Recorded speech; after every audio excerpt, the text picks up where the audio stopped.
यह कहानी है एक गरीब पिता और उसकी बेटी की।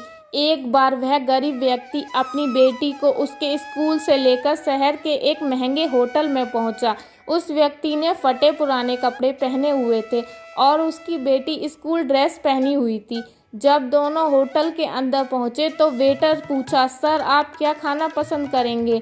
आप अपना ऑर्डर बता दीजिए।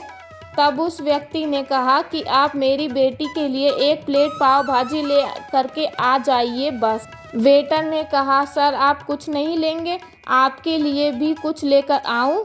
तो गरीब व्यक्ति ने कहा, मेरे लिए कुछ नहीं, आज मेरी बेटी के लिए पार्टी है। मैंने इससे वादा किया था अगर तुम इस जिले में 10th क्लास में टॉप करोगी तो तुम्हें मैं सबसे महंगे होटल में पार्टी दूंगा। तो आप सिर्फ बच्चे के लिए पाव भाजी ले आइए।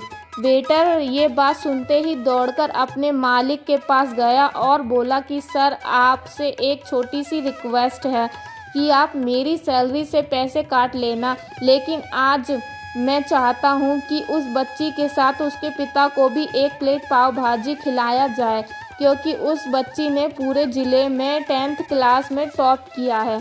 वह गरीब पिता है, ज़्यादा पैसे नहीं होंगे, इसलिए कह रहा है सिर्फ बच्ची के लिए ले आओ।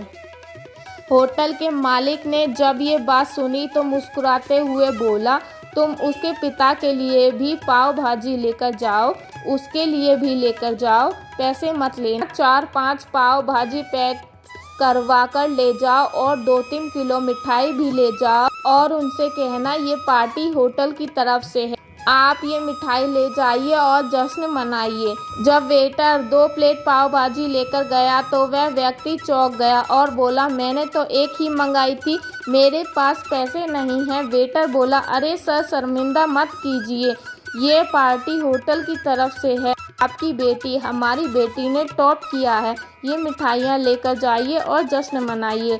पिता और बेटी खुश हो गए और चले गए। कई साल बीत गए। उस गरीब पिता की लड़की अब यूपीएससी की तैयारी करके कलेक्टर बन चुकी और इत्तेफाक से उसी शहर में उसकी पोस्टिंग हुई थी। उस लड़की ने उस होटल में सूचना पहुंचाई कि मैं उस होटल में लंच करने आ रही हूं।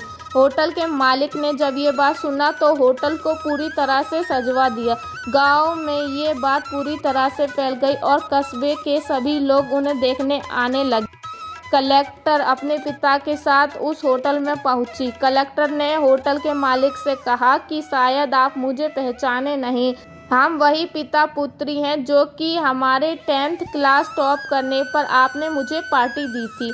हम वही पिता पुत्री हैं, आज फिर से आए हैं और आज पार्टी हम देंगे आपको, आपके पूरे स्टाफ को और पूरे गांव को, क्योंकि आपने गरीबी का सम्मान किया है। आपने उस दिन जो पार्टी दी थी मुझे बताया कि मुझे कितनी और ऊंचाइयों तक पहुंचना है, कितनी और बड़ी मंजिल को छूना है। आपने एक नई प्रेरणा दी थी और आज मैं उसी प्रेरणा का एहसान चुकाने के लिए आई हूँ। वो मैडम ये सब कहते जा रही थी और आंखों में आंसू बहाती जा रही थी। यह कहानी हमें यह सिखाती है कि कभी भी किसी गरीब का मजाक मत उड़ाना, हो सके तो उसकी मदद करना और अगर मदद ना कर सको तो उसका मजाक मत उड़ाना, क्योंकि वो सब देख रहा है। बनना है तो उसकी नज़र में अच्छा बनिए, जहाँ भी रहिए कर दिखाइए कुछ ऐसा दुनिया करना चाहे आपके जैसा।